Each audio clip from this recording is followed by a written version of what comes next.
Kita sama-sama berdoa. Bapa kami yang bertakhta dalam kerajaan surga, pada saat ini kami datang ke hadirat-Mu, mengucapkan syukur terima kasih karena Engkau telah mengumpulkan kami di Zoom ini untuk menyembah dan memuliakan nama-Mu. Sebentar lagi kami akan mendengarkan firman-Mu, tolong kami agar dapat mengerti dan melakukannya dalam kehidupan kami. Ampunkanlah segala salah dan dosa kami, dalam Yesus kami berdoa, amin. Lagu pujian malam ini akan dibawakan oleh Sukorejo.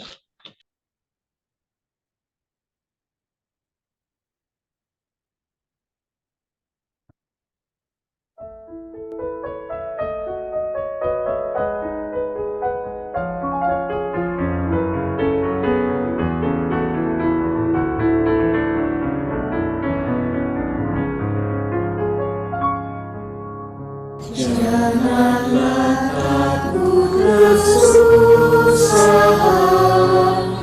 Tuhan beri harapan. Pada Tuhan ada lindungan, Tuhan beri harapan. Tetapkan hatimu, tentu Tuhan beri harapan, beri harapan kamu. Sepanjang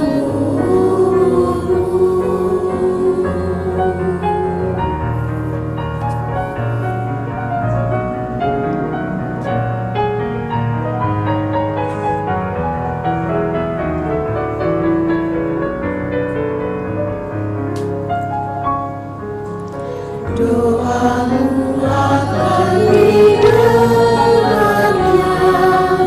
Tuhan beri harapan. Kebutuhanmu diberikannya,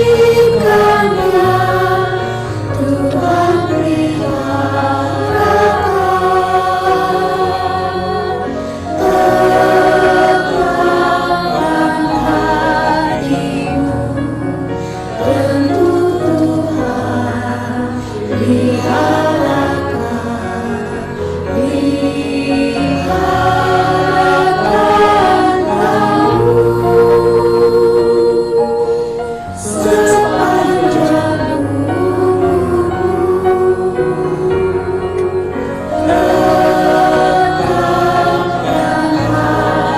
hatimu, tentu Tuhan beri harapan, beri harapan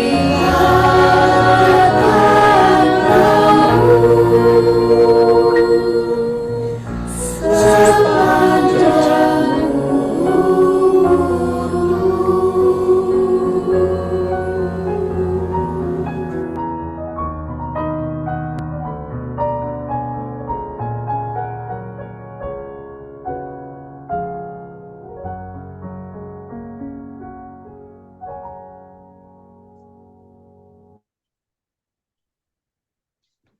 Doa syafaat akan dibawakan oleh Bapak Pendeta Warkon.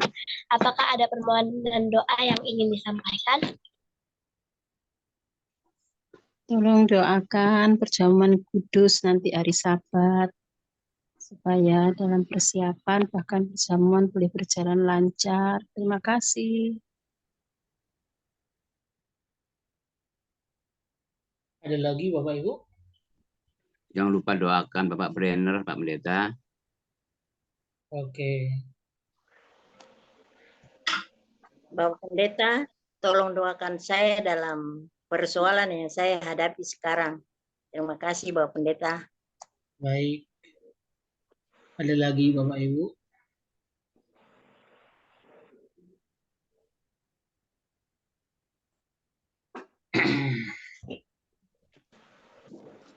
Baik, kalau tidak ada, mari kita bersatu dalam doa. Terpuji, termulia namamu Allah Bapa di surga, berkati kami hingga saat ini. Terima kasih banyak ya Tuhan, oleh karena segala berkat dan penyertaan dan anugerah-Mu yang kami terima. Tuhan yang ada di surga, pada malam hari ini ya Tuhan, kami datang merendahkan hati dan pikiran kami. Memohon ampun ya Tuhan akan segala dosa dan pelanggaran yang kami perbuat. Ampunilah kiranya kami ini ya Tuhan, agar kiranya kami layak datang kepadamu dan kami layak menerima akan segala berkat-Mu. Tuhan yang ada di surga, pada saat ini kami berdoa kepada ibadah kami. Berkatilah kiranya malam hari Dr. Koko yang akan menyampaikan firman, biarlah ia dapat berkata-kata sesuai dengan kehendak-Mu. Biarlah firman-Mu dapat disampaikan dengan baik ya Tuhan. Kami juga berdoa kepada yang kurang sehat atau dalam pemulihan, seperti Bapak Brenner Sasela, dan mungkin di antara kami saat ini yang ada sakit penyakit dalam diri kami. Tolong ya Tuhan, sembuhkan kami ya Tuhan. Berkati makanan, minuman, dan obat-obatan, agar kiranya itu membuat kami lebih baik lagi, lebih sehat lagi ya Tuhan. Dan Tuhanlah yang menyertai kami. Tuhan yang ada di surga, kami datang memohon kehadirat-Mu ya Tuhan. Berkati kiranya pergumulan Ibu Nita yang sedang mempunyai masalah internal di dalam keluarga. Biarlah kiranya Tuhan yang bersama-sama dengan Ibu Nita dan keluarga, agar kiranya masalah ini dapat diredam, dapat diselesaikan, dan damai sejahtera ada di tengah-tengah keluarga Ibu Nita. Tuhan, tolong kiranya Tuhan bersama dengan Ibu Nita, Tuhan yang bersama dengan dia, berkati dia ya Tuhan.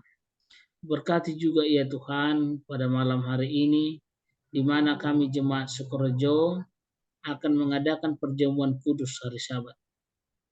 Biarlah kiranya segala persiapan yang kami siapkan, kami dapat melakukan perjamuan kudus dengan baik, dengan lancar, dan berkati para partisipan yang mengambil bagian. Terima kasih banyak ya Tuhan. Tuntun dan sertailah kami ya Tuhan, di sepanjang ibadah kami hari Sabat nanti. Tuhan, mungkin masih banyak doa yang belum kami sampaikan. Tetapi Tuhan Maha Tahu. Tuhan berkati kami dimanapun kami berada. Tuhan berkati pekerjaan kami. Tuhan berkati ya Tuhan kesehatan kami. Dimanapun kami berada, Tuhan jauhkan dari segala mara bahaya. Sakit, penyakit, pengaruh-pengaruh jahat, Tuhan jauhkan daripada kami. Bersama dengan kami ya Tuhan, di sepanjang malam hari ke dalam tangan-Mu kami serahkan. Kami bersyukur Tuhan masih mau mendengar dan menjawab doa kami, karena kami berdoa di dalam nama Tuhan Yesus Kristus, Tuhan dan Juru Selamat kami. Amin. Amin. Mari kita mendengarkan firman Tuhan yang akan dibawakan oleh Dr. Koko. Selamat malam buat kita semua. Izinkan saya untuk share screen. Apakah sudah bisa terlihat? Sudah. Baik.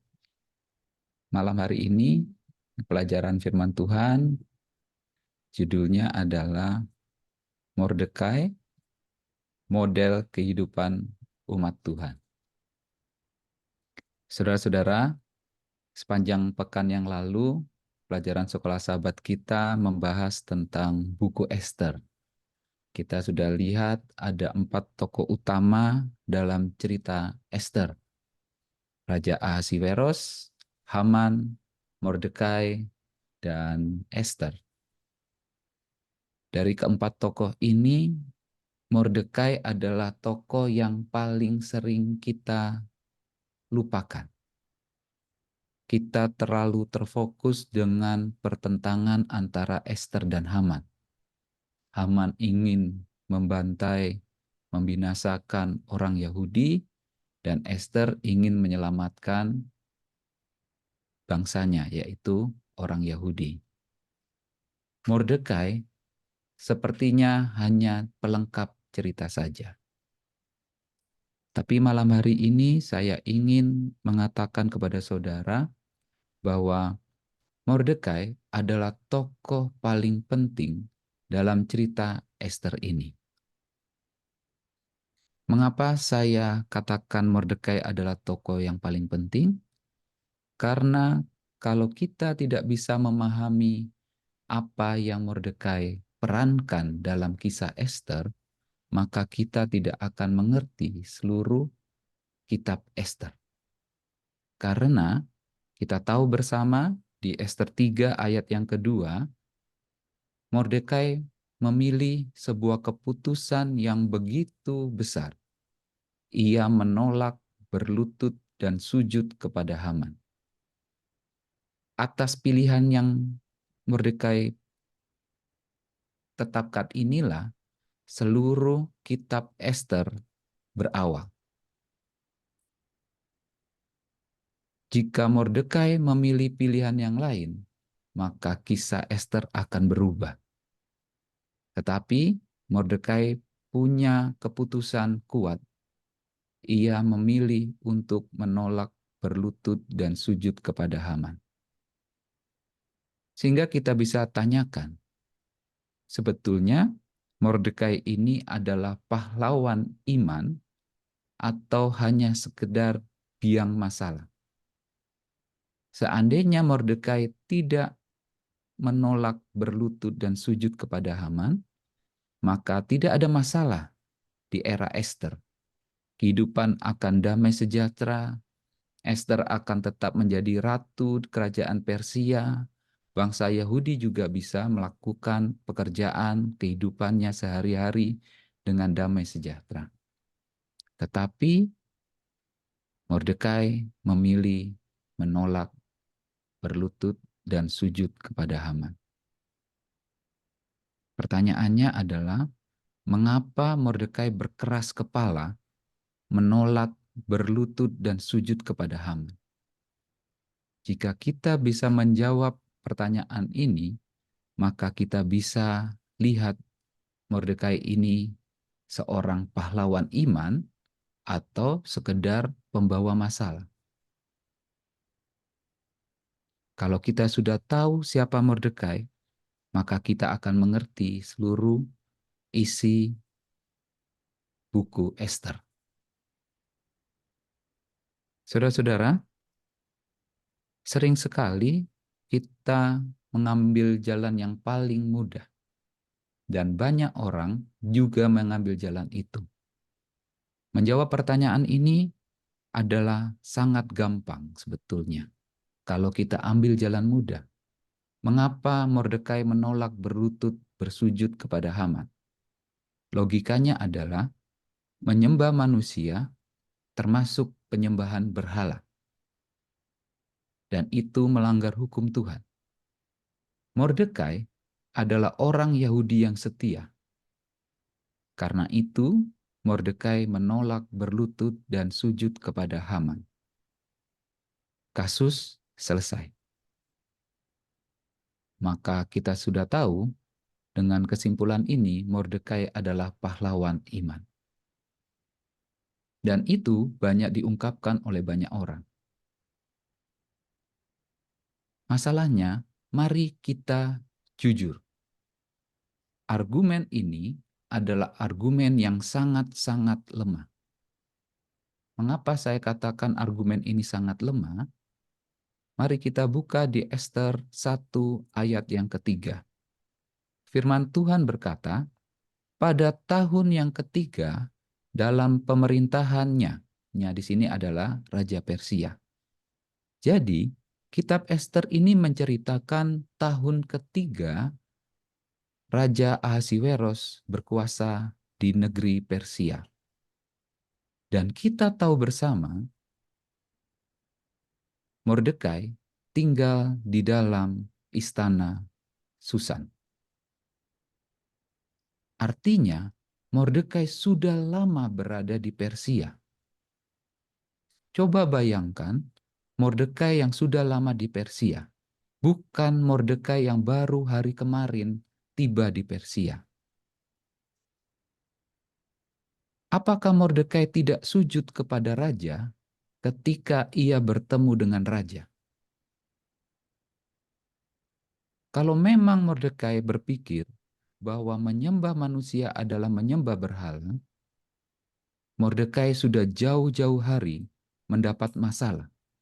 Ia tentunya tidak sujud kepada raja, dan itu akan menjadi masalah besar buat dia. Bukan menunggu 3 tahun, lalu bertemu dengan Haman, tidak mau hormat kepada Haman, dia baru dapat masalah. Jauh-jauh hari Mordekai sudah tentu mendapat masalah. Kalau ia memiliki alasan tidak menyembah manusia karena itu menyembah berhala. Jadi argumen bahwa Mordekai itu menolak menyembah manusia karena melanggar firman Tuhan adalah argumen yang sangat-sangat lemah. Terlebih lagi saudara, di dalam kitab kita, terutama di Perjanjian Lama, kita akan mendapati ada begitu banyak manusia menyembah manusia. Kejadian 23 ayat 7. Firman Tuhan berkata, "Kemudian bangunlah Abraham, lalu sujud kepada Bani Het, penduduk negeri itu. Ini Abraham, bapa orang percaya, sahabat Tuhan, orang yang dipilih Tuhan, orang yang dikatakan, aku mengenal engkau Abraham." Ketika Sarah mati dan ia ingin menguburkan Sarah, ia harus membeli sebuah tempat untuk penguburan. Abraham datang ke Bani Het. Ia sujud kepada Bani Het. Kejadian 33 ayat 3, firman Tuhan berkata, dan ia sendiri berjalan. Ia di sini adalah Yakub. Yakub berjalan di depan mereka, dan Yakub sujud sampai ke tanah 7 kali, hingga ia sampai ke dekat Esau kakaknya itu. Yakub juga sujud sampai ke tanah, bukan sekali, tapi 7 kali. Kejadian 42 ayat 6. Jadi ketika saudara-saudara Yusuf datang kepadanya lah mereka menghadap dan sujud dengan mukanya sampai ke tanah. Dan banyak lagi tokoh-tokoh di Alkitab sujud menyembah manusia. Dan itu tidak terkait dengan penyembahan berhala. Sujud kepada manusia pada masa itu adalah sebuah budaya setempat sebagai wujud penghormatan kepada orang yang lebih tua, kepada orang yang dihormati, kepada orang yang lebih berkuasa. Mereka sujud berlutut di hadapan manusia. Jadi tidak berhubungan dengan penyembahan berhala. Tidak berhubungan dengan pelanggaran hukum Tuhan. Itu adalah wujud penghormatan. Mungkin sama pada zaman kita sekarang. Upacara bendera, kita hormat kepada bendera. Apakah itu penyembahan berhala? Apakah itu melanggar hukum Tuhan? Tentu tidak. Itu adalah budaya setempat, wujud penghormatan kepada simbol-simbol negara. Saya mau katakan bahwa menolak sujud dan berlutut kepada Haman, alasan dari Mordekai bukan tentang penyembahan berhala, juga bukan karena alasan teologis. Sebelum kita mencari tahu apa sebenarnya alasan Mordekai, saya mau mengutip sebuah tulisan atau ungkapan yang ditulis oleh James McBride. James McBride ini adalah penulis dan seorang jurnalis. Ia berkata bahwa detil-detil ceritalah yang menceritakan sebuah kisah. Dengan kata lain, kalau kita tidak memperhatikan detil-detil cerita, maka kita tidak akan pernah menangkap makna sebuah kisah. Oleh karena itu, saudara, mari kita perhatikan detil demi detil dari sosok Mordekai. Detil yang pertama. Siapa itu Mordekai? Ester 3 ayat 2. Mordekai adalah seorang Yahudi yang bernama Mordekai bin Yair, bin Simei, bin Kis, seorang Benyamin. Siapa Benyamin, saudara? Saudara masih ingat siapa Benyamin? Ada yang masih ingat Anak Yakub. siapa? Anak Yakub. Anak Saudara Yakub dari istri siapa? Rahel. Rahel. Oke. Detil pertama. Benyamin.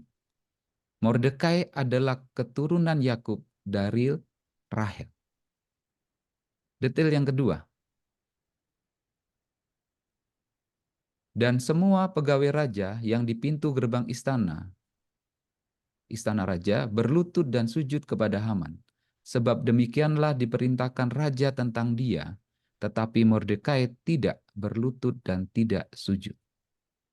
Saudara, di Ester 3 ayat 2 ini kita tahu bahwa Mordekai bukan orang sembarangan.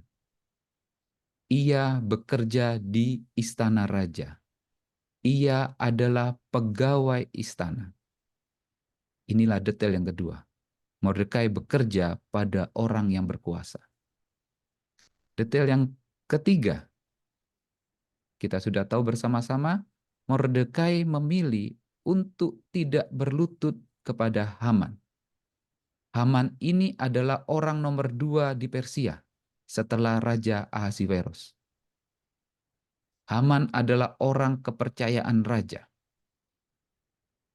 Detail yang ketiga, menolak melakukan sesuatu terhadap orang kepercayaan sang penguasa. Detail yang keempat, akibat penolakan yang dipilih oleh Mordekai, maka ia mendapat hukuman. Mordekai dan bangsanya hendak dipunahkan oleh Haman. Ester 3 ayat 13. Ini detail keempat, ada dampak hukuman akibat keputusan yang ia buat. Detail selanjutnya, Ester 6 ayat 2. Kalau kita baca kitab Ester, ada satu masa Mordekai menyelamatkan raja dari pembunuhan. Tetapi jasa Mordekai itu sempat dilupakan.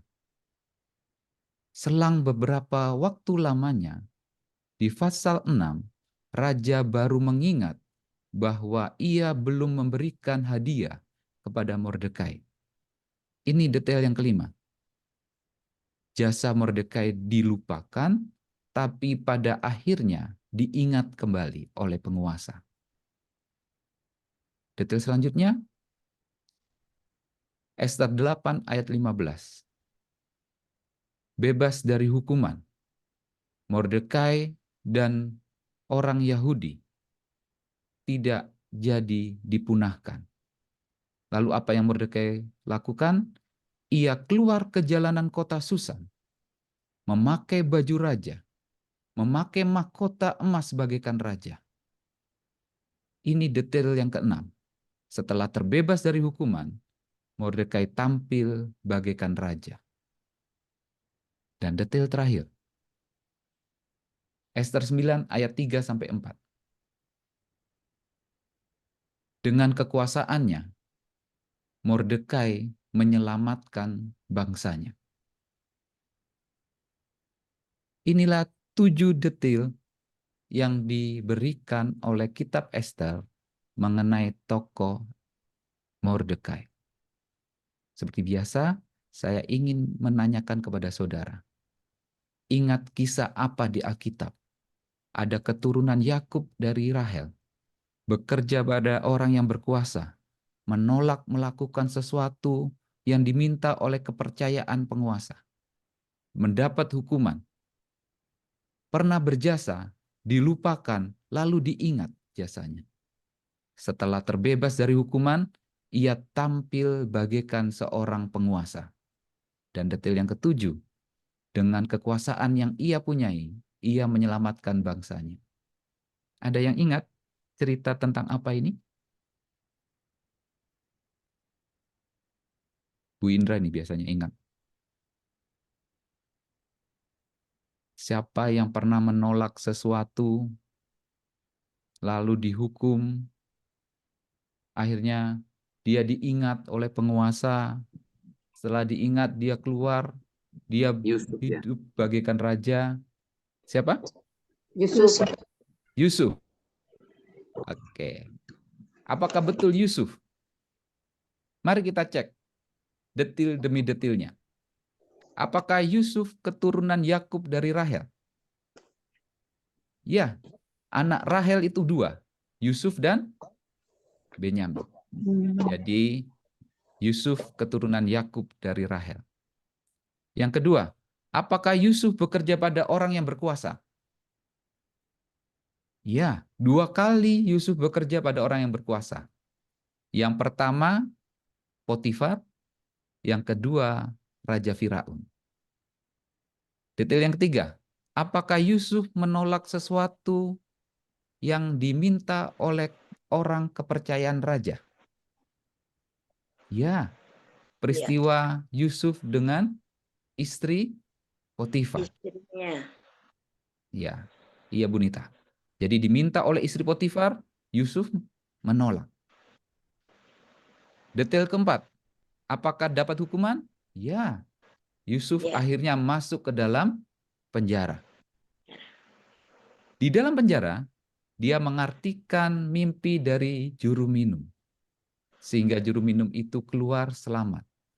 Sebelum keluar, Yusuf berkata kepada juru minum, ingatlah akan aku. 2 tahun, juru minum itu lupa tentang Yusuf. Sampai akhirnya Firaun bermimpi, lalu juru minum itu baru mengingat Yusuf. Detail kelima juga terjadi di Yusuf. Di tengah hukuman yang terjadi, jasa Yusuf diingat oleh penguasa. Lalu Yusuf dibebaskan dari hukuman, ia menjadi tangan kanan Firaun. Ia tampil bagaikan raja, dikasih baju raja, dikasih cincin raja. Dan detail yang terakhir, yang ketujuh, apakah Yusuf menyelamatkan bangsanya dengan kekuasaannya? Tentu saja iya. Ia ajak ayahnya, ia ajak seluruh keluarga besar ayahnya, saudara-saudara kandungnya, untuk datang beramai-ramai ke Mesir, menghindari kelaparan yang hebat itu. Jadi saudara-saudara, kisah Yusuf dan kisah Mordekai ini adalah 2 cerita yang terhubung secara intertekstual. Artinya, kalau saudara ingin memahami kisah Mordekai, jangan lupa baca kisah Yusuf. Dan begitu pula sebaliknya. Malam hari ini, saya ingin memusatkan perhatian kita kepada 4 momen ini yang terjadi di hidup Yusuf ketika ia berhadapan dengan istri dari Potifar. Mari kita bandingkan kisah istri Potifar dengan Yusuf dengan kisah Mordekai. Kedua kisah ini memiliki tokoh utama. Yang satu Yusuf, yang lainnya adalah Mordekai. Penguasa, ada tokoh penguasa. Siapa penguasa di kisah Yusuf dan istri Potifar?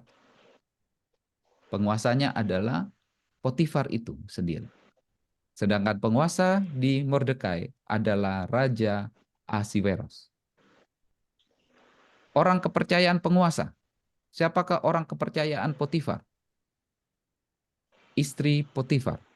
Perhatikan ketika istri Potifar mengadu kepada Potifar, ia lebih percaya kepada istrinya dibandingkan kepada Yusuf. Sehingga Yusuf dihukum. Sedangkan orang kepercayaan penguasa di cerita Mordekai adalah Haman. Jadi cerita ini memiliki tokoh-tokoh yang berperan sama. Mari kita lanjutkan mengenai kesamaannya. Kedua tokoh kepercayaan penguasa ini, dua-duanya memiliki keinginan agar tokoh utama melakukan sesuatu. Istri Potifar di Kejadian 39 ayat 7 berkata, selang beberapa waktu istri tuannya memandang Yusuf dengan birahi, lalu katanya, marilah tidur dengan aku. Itu keinginan istri Potifar. Bagaimana dengan keinginan Haman? Kita tahu cerita Mordekai. Keinginan Haman adalah penghormatan kepada Haman. Pertanyaannya adalah, ini keinginan raja atau keinginan Haman? Menghormati Haman itu keinginan raja atau keinginan Haman? Karena kalau ini keinginan raja, perbandingannya tidak apple to apple, tidak sama ceritanya. Jadi harus kita pastikan ini keinginan raja atau keinginan Haman. Mari kita lihat perintahnya itu tentang penghormatan kepada Haman. Ester 3 ayat 2. Dan semua pegawai raja yang di pintu gerbang istana raja berlutut dan sujud kepada Haman, sebab demikianlah diperintahkan raja tentang dia. Menghormati Haman, perintah raja atau perintah Haman? Kalau di ayat ini, itu perintah raja. Tetapi perhatikan kalau dalam bahasa aslinya. Bahasa aslinya disebutkan di sini Safa. Safa ini artinya dia memerintahkan. Ini kata kerja. Lo itu objeknya kepada dia. Dan yang terakhir Hamelek.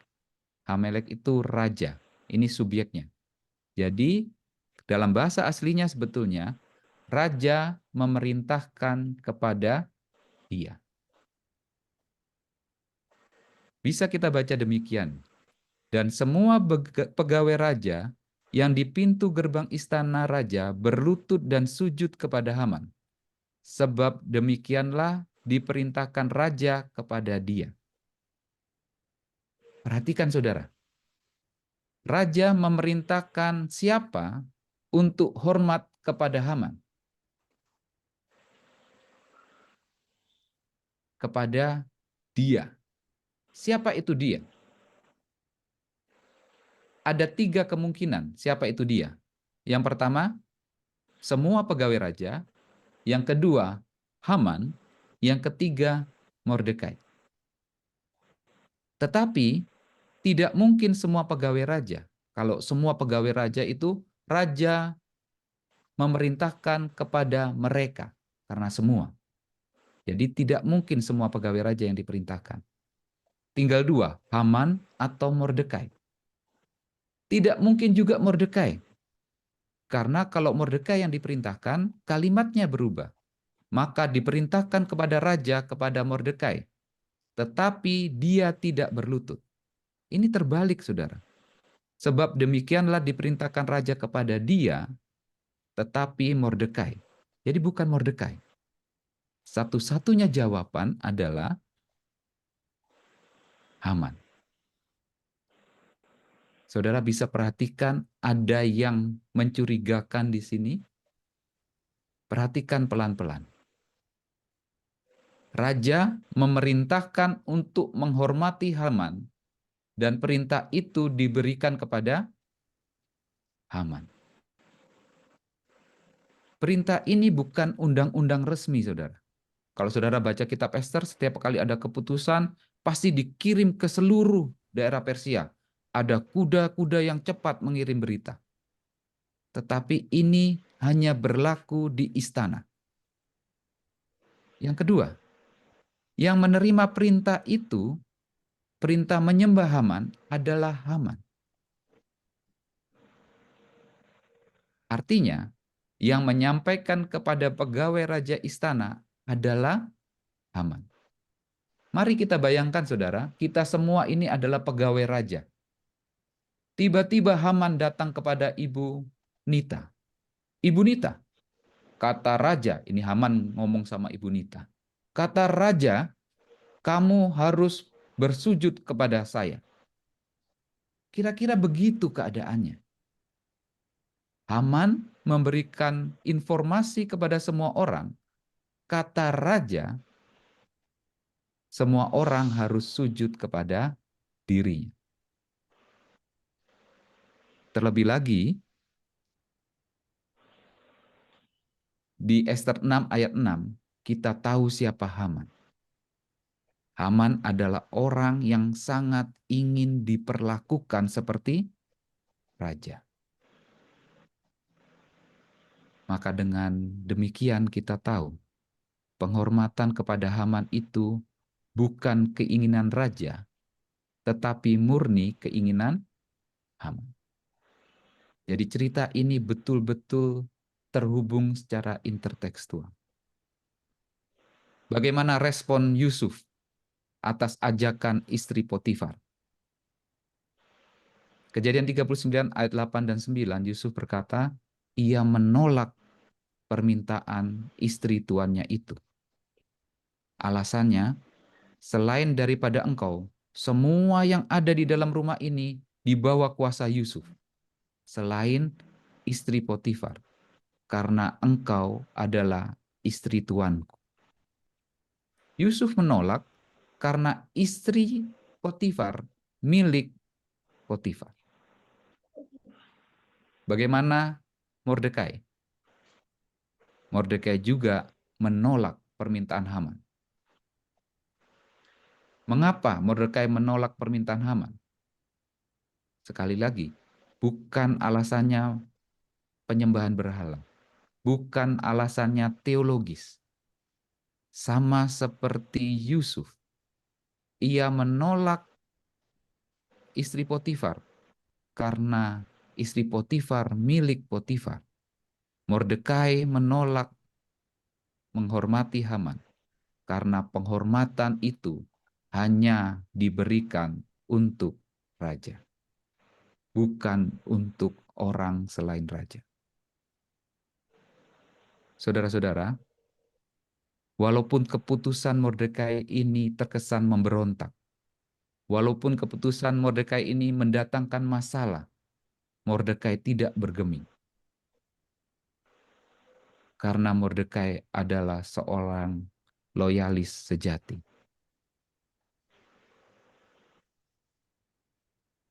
Ia orang yang setia.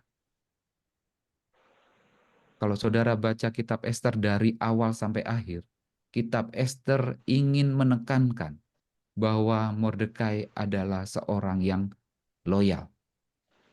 Mari kita lihat dari awal kitab Ester. Ester 2 ayat 7. Mordekai itu pengasuh Hadasa, yakni Ester, anak saudara ayahnya. Sebab anak itu tidak beribu bapa lagi. Gadis itu elok perawakannya dan cantik parasnya. Ketika ibu bapanya mati, ia diangkat sebagai anak oleh Mordekai. Mordekai bisa saja menutup mata atas nasib Hadasa. Bisa saja ia tidak peduli kepada Ester. Karena tidak ada dampaknya apa-apa. Tetapi Mordekai memilih hal yang berbeda. Karena ia loyal kepada keluarganya. Ia tidak menutup mata atas kesusahan keluarganya. Masih di pasal 2 ayat 21 sampai 22. Mordekai menyelamatkan raja dari pembunuhan. Mordekai itu orang asing. Ia punya alasan 1000 untuk tidak menolong raja. Karena ia dan bangsanya dijajah oleh Persia. Biarkan saja rajanya mati. Tidak ada untung ruginya raja itu mati atau hidup. Tetapi Mordekai tidak berpikiran demikian. Ia menyelamatkan raja yang dalam bahaya. Karena Mordekai itu loyal kepada orang yang rentan, yang lemah. Ester 3 ayat 2, kita sudah bahas, Mordekai tidak mau menghormati Haman karena ia loyal kepada kerajaannya. Walaupun ia orang asing, tetapi ia tinggal di kerajaan itu dan ia memilih loyal kepada kerajaan di mana ia tinggal. Dan yang terakhir, Ester 9 ayat 4 dan 5. Mordekai yang sudah berkuasa, nomor 2 di Persia. Ia tidak lupa akan bangsanya. Dengan segala cara dan kekuasaannya, ia menyelamatkan bangsanya. Karena Mordekai loyal kepada bangsanya. Jadi apa pelajaran yang hendak disampaikan oleh buku Ester tentang Mordekai? Umat Tuhan itu haruslah seorang loyalis sejati. Umat Tuhan tidak boleh menutup mata terhadap nasib keluarganya. Saudara boleh rajin ke gereja, kusuk sembahyang pagi dan petang. Saudara membaca Alkitab sepanjang hari, tidak pernah kurang perpuluhannya. Tetapi ketika ada kekerasan dalam rumah tangga umat Tuhan, ketika tidak memperdulikan keluarga yang dekat atau jauh dalam kesusahan, seberapa kusuk pun penyembahan kita, itu bukanlah umat Tuhan. Karena umat Tuhan harus loyal kepada keluarga. Ia tidak boleh menutup mata terhadap nasib keluarganya. Begitu juga umat Tuhan tidak boleh menutup mata terhadap nasib saudara seimannya. Seringkali kita berdoa, mata kita tertutup dengan rapat. Saking rapatnya, setiap hari kita tidak melihat saudara-saudara seiman kita sedang berteriak minta tolong kepada kita. Umat Tuhan harus loyal kepada saudara seimannya. Umat Tuhan juga tidak membiarkan ketidakbenaran terjadi kepada yang rentan. Karena umat Tuhan harus loyal kepada yang rentan.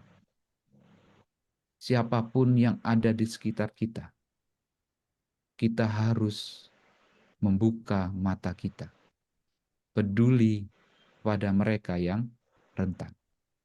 Dan yang terakhir, umat Tuhan harus rela berkorban untuk negara tempat ia tinggal. Karena umat Tuhan harus loyal kepada negara. Dimanapun kita berada, siapapun pemimpin kita, kita harus loyal. Selama tidak bertentangan dengan hukum Tuhan, kita harus loyal kepada pemerintah di mana kita tinggal. Saudara-saudara, Mordekai adalah model kehidupan umat Tuhan sebagai seorang loyalis sejati.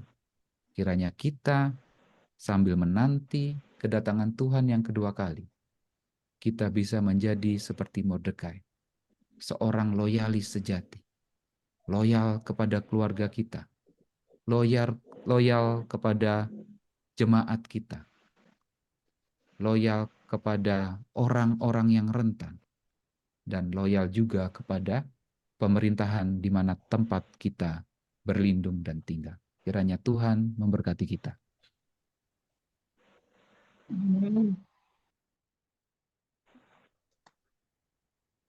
Terima kasih atas firman yang telah disampaikan. Kita sama-sama menyanyikan lagu tutup yang akan diputar oleh host, lagu Sia nomor 224.